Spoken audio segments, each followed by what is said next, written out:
अभी से भगवान कृष्ण के जन्म महोत्सव की बहुत बहुत बधाई। हमारे लड्डू गोपाल कल्लू जी महाराज साल में एक बार उनके स्नान का हम लोग रखते हैं। तो कल रात्रि को 8 बजे से 9 बजे तक हमारे YouTube चैनल पर, फेसबुक पर आप लोग लाइव ठाकुर जी के 1 घंटे का 8 बजे से 9 बजे तक स्नान का दर्शन रात्रि को कर सकेंगे। मोबाइल पर आप लोग आराम से अपने YouTube, फेसबुक पर ठाकुर जी के सुंदर स्नान का दर्शन, जो साल में एक बार का हम लोग करते हैं, उसका दर्शन आप कर सकते। एक पात्र में जल और दूध ले लीजिए।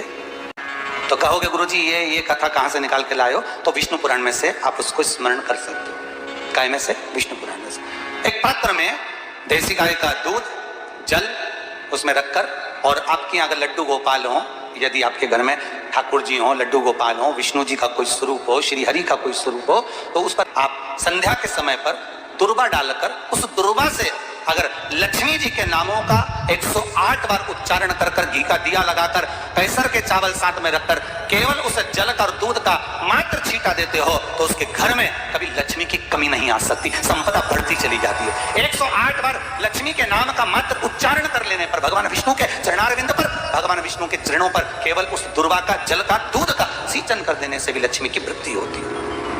आपके घर में छोटे से ठाकुर जी हैं, आपके घर में छोटा सा कन्हैया है, और छोटे से कन्हैया जो पुराने समय का है, उसको नेत्र भी लगाने की जरूरत नहीं है, क्योंकि उसके नेत्र हैं। और मान लो तुमने इतना बड़ा कन्हैया ले लिया, तो अरे बोलो तो जम के जरा, और उसका कोई एक नेत्र कहीं गिर गया, एक नेत्र कहीं चले गया, तो फिर दूसरा नेत्र लगाना पड़ेगा कि नहीं लगाना पड़ेगा? और अगर एक नेत्र पर रखोगे तो अच्छा लगेंगे कि ठाकुर जी? नहीं। तो नेत्र होना, जितनी बड़ी मूर्ति होती है, जितना बड़ा स्वरूप होता है, जितना बड़ा शिवलिंग होता है, जितनी बड़ी मूर्ति की स्थापना होती है, उतनी उसमें सेवा की और भाव की जरूरत पड़ती है। भगवान विष्णु ने जाते हुए शिव बाबा को देखा। शंकर भगवान से, भगवान नारायण ने कहा आप कुछ कहेंगे नहीं? भगवान शंकर कहते हैं नारायण चिंता मत करो, ये बद्रिकाश्रम में जो आएगा चने की दाल चढ़ा कर जाएगा, चने की दाल को मंदिर के पीछे बैठकर ओम नमः शिवाय बोलकर जो नारायण को समर्पित करेगा, उसके मनवांचित फल को मैं 3 महीने में पूरा कर दूंगा, उसके मन की कामना को मैं 3 माह में पूर्ण कर दूंगा। आज भी नियम है, चने की दाल को लेकर जाते हैं, बद्रिकाश्रम के मंदिर के पीछे बैठकर चने की दाल को लेकर ओम नमः शिवाय का जाप करते हैं। 7 बार ओम नमः शिवाय बोलकर चने की दाल वापस घूमकर भगवान विष्णु को समर्पित करी जाती है, तो 3 महीने में मनोकामना पूरी हो जाती है। भगवान की मूर्ति जितनी छोटी होगी उतना सुख देती है, जितनी बड़ी हो जाएगी उतने लाड़ की जरूरत पड़ जाएगी, उतने लाड़ की जरूरत।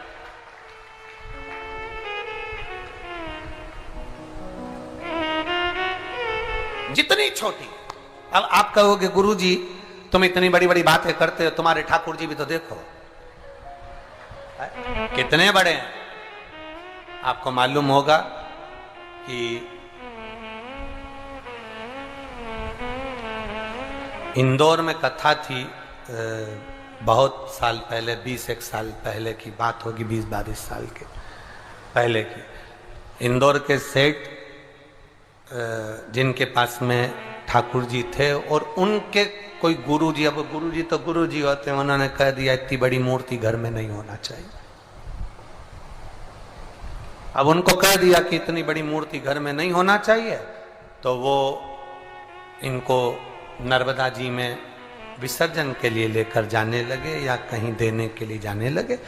वो हमारे यहाँ कथा में आए थे, तो वो अटैची लेकर आए थे, तो पूछ लिया हमने कि इस अटैची को आप कहाँ ले जा रहे हैं, क्या है इसमें? उन्होंने कहा इसमें लड्डू गोपाल हैं ठाकुर जी। हमने कहा कहाँ ले जा रहे हैं? हमारे गुरुजी ने कहा इतनी बड़ी मूर्ति घर में रहती है ना, तो तकलीफ होती है, इसलिए हम इनको नदी में, नर्मदा जी में छोड़ने के लिए या आश्रम पर किसी के यहाँ देने के लिए जा रहे हैं। तो हमने कह दिया लाडला है, कहाँ इसको नर्मदा के जल में आप छोड़ोगे, हमको दे दो, हमारे साथ कथा में चलता रहे, आनंद से श्रवण करता रहे, भक्ति करता रहे। और क्या लाडला है वो, उसका नाम हमने कल्लू रखा, हमारा कल्लुआ है, लाडला। जय हो। सोमवार की अष्टमी पड़ जाए क्या पड़ जाए सोमवार की? जम के बोलो जरा, अष्टमी। या तो सोमवार की अष्टमी पड़ जाए, या हर महीने शिवरात्रि आती है, हर महीने आती है, या तो सोमवार की अष्टमी पड़ जाए या फिर सोमवार की शिवरात्रि पड़ जाए, हर महीने आती है। प्रयास करना कहीं से देसी गाय का दूध मिल जाए, थोड़ा सा दूध देसी गाय का मिल जाए, थोड़ा सा दूध देसी गाय का, थोड़ा सा दूध अगर प्राप्त हो जाए, बेलपत्री के पत्ते से दूध कटोरी में लेकर, मात्र बेलपत्री के पत्ते से एक एक बूंद अगर दूध, आप एक बूंद अगर ज्यादा ना मिला हो, एक चम्मच भी अगर आपको दूध देसी गाय का मिल गया हो, और सोमवार की अष्टमी पड़ जाए या सोमवार की, जम के बोलो, शिवरात्रि पड़ जाए, उसमें केवल अगर देसी गाय का दूध मिल जाए, जर्सी गाय का नहीं हो, देसी गाय का अगर दूध मिल जाए, बेलपत्री के पत्ते से, तुम्हारे घर के अंदर अगर शिवलिंग है या मंदिर में शिवलिंग है या तुम्हारे नजदीक में कोई शिवलिंग है, उस पर बूंद बूंद, एक एक बूंद अगर शिवलिंग पर दूध समर्पित कर रहे हो, श्री शिवाय नमस्तुभ्यम, नमः शिवाय, या षडाक्षर मंत्र ओम नमः शिवाय, या 33 अक्षर का मंत्र महामृत्युंजय मंत्र, इसका स्मरण कर कर शिव जी पर देसी गाय का दूध समर्पित कर कर इस बेलपत्री को अशोक सुंदरी वाली जगह पर अगर आप समर्पित कर देते हैं, फिर आप जिस भी चीज के लिए अप्लाई करें, मेरा देवाधिदेव महादेव आपका हाथ पकड़कर खींचकर आगे बढ़ा ही दे।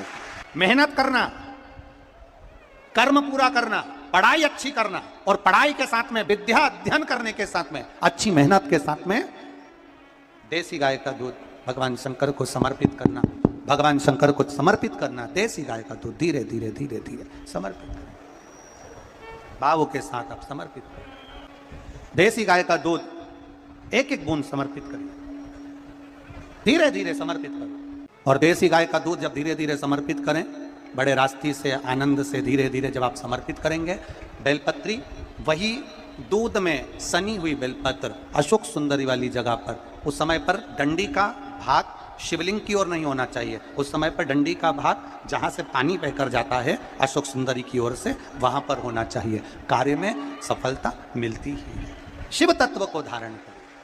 सोमवार की अष्टमी का मतलब आपको इंदौर की कथा में बताया था, जिस दिन शंकर और पार्वती के मिलन का दिवस हो, और केवल एक माता पार्वती के अकेले मिलन का नहीं, 64 योगनियां तक भगवान शंकर से मिलने के लिए आती है। पीला चंदन लगा लेना। कितना लगाना है? बीच वाला जो पत्ता है उस पर पीला चंदन। जब आपको लगे कि मेरा जीवन बहुत कष्टमय है, अब ये रोग, अब ये कष्ट दूर ही नहीं हो रहा, अब ये आए दिन तकलीफ पर तकलीफ बढ़ती जा रही है, आए दिन रोग, बीमारी, पैसा घर में बच नहीं रहा, बहुत कष्टमय जीवन है, इसमें लगाओ पीला चंदन बेलपत्री की बीज पत्ती पर। महाराज, और बीज पत्ती पर जब चंदन लग जाए, लगने के बाद में ये दोनों पत्ती पर लाल चंदन लगा लीजिए। इन दोनों पत्ती के बीच में जो डंडी का भाग होता है, आपको कहा था, आपको स्मरण में होगा शायद, हमने जब बेलपत्री की महत्वता बताई थी तो उस बेलपत्री की महत्वता में कहा था ब्रह्मा विष्णु महेश ये 3 हैं, बोला था। बीच में ये बड़ी पत्ती से लेकर जो 2 पत्तियां होती हैं, इनके बीच में जो जगह बचती है, इसमें मां पार्वती के 64 योगनियां, मां पार्वती अपनी पूर्ण सिद्धि के साथ में जितनी भी देवी के स्वरूप हैं, वो माता 64 योगनियां देवी के स्वरूप में यहां पर विराजमान होती हैं। 2 पत्ती के नीचे से जो डंडी होती है नीचे तक, ये पूरी डंडी में 33 कोटि देवी देवताओं विराजमान होते हैं इस पूरी डंडी के अंदर।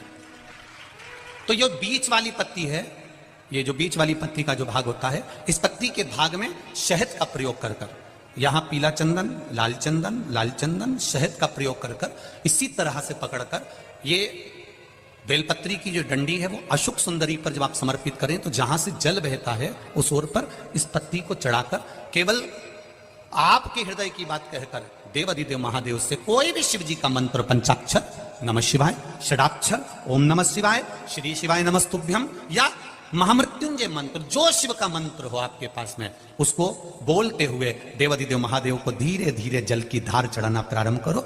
जल की धार जब पूर्ण होने लगे, उसमें थोड़ा जल बचे, तब अशोक सुंदरी पर जो तुमने बेलपत्र चढ़ाई है वहां उस जलधार को चढ़ा। ये प्रयोग आपको केवल सोमवार की अष्टमी पढ़ने पर ही करना है। कौन से दिन करेंगे? जम के बोलिए जरा। सोमवार की अष्टमी पढ़ने पर यह प्रयोग करें, और जल चढ़ाकर बाबा से विनती कर कर उसी बेलपत्र को वापस उठाकर कहीं जलाशय में या किसी पेड़ के नीचे विसर्जन कर दें और 1 लोटा जल वहां भी चढ़ा दें। बस निवेदन कर कर आ जाइए, मेरा बाबा 3 माह के अंदर हाथ जरूर पकड़ेगा और आपको दलदल से बाहर निकाल देगा। हमें बताया था जिस दिन शंकर और पार्वती के मिलन का दिवस हो, और केवल एक माता पार्वती के अकेले मिलन का नहीं, 64 योगनियां तक भगवान शंकर से मिलने के लिए आती है। पीला चंदन लगाना, कितना लगाना है? बीच वाला जो पत्ता है उस पर पीला चंदन। जब आपको लगे कि मेरा जीवन बहुत कष्टमय है, अब ये रोग, अब ये कष्ट दूर ही नहीं हो रहा, अब ये आए दिन तकलीफ पर तकलीफ बढ़ती जा रही है, आए दिन रोग बीमारी, पैसा घर में बच नहीं रहा, बहुत कष्टमय जीवन है, इसमें लगाओ पीला चंदन बेलपत्री की बीज तली महाराज। और बीज पत्ती पर जब चंदन लग जाए, लगने के बाद में ये दोनों पत्ती पर लाल चंदन लगा लीजिए। इन दोनों पत्ती के बीच में जो डंडी का भाग होता है, आपको कहा था, आपको स्मरण में होगा शायद, हमने जब बेलपत्री की महत्वता बताई थी तो उस बेलपत्री की महत्वता में कहा था ब्रह्मा विष्णु महेश ये 3 हैं, बोला था। बीच में ये बड़ी पत्ती से लेकर जो 2 पत्तियां होती हैं, इनके बीच में जो जगह बचती है, इसमें माँ पार्वती के 64 योगनियां, माँ पार्वती अपनी पूर्ण सिद्धि के साथ में जितनी भी देवी के स्वरूप में, वो माता 64 योगनियां देवी के स्वरूप में यहाँ पर विराजमान होती हैं।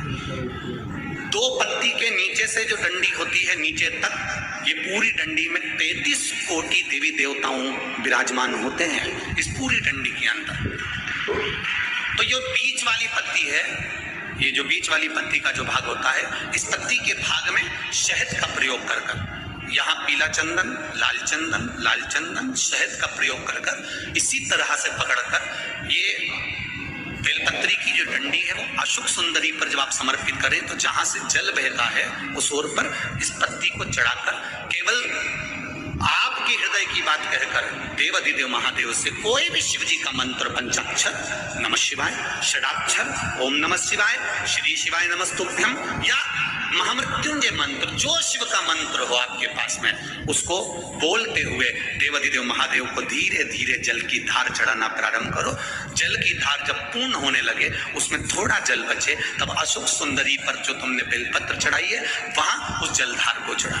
ये प्रयोग आपको केवल सोमवार की अष्टमी पढ़ने पर ही करना है। कौन से दिन करेंगे? जम के बोलिए जरा। सोमवार की अष्टमी पढ़ने पर यह प्रयोग करें और जल चढ़ाकर बाबा से विनती कर कर उसी बेलपत्र को वापस उठाकर कहीं जलाशय में या किसी पेड़ के नीचे विसर्जन कर दें और 1 लोटा जल वहां भी चढ़ा दें। बस निवेदन कर कर आ जाइए, मेरा बाबा 3 माह के अंदर हाथ जरूर पकड़ेगा और आपको दलदल से बाहर निकालेगा। काया के रोग से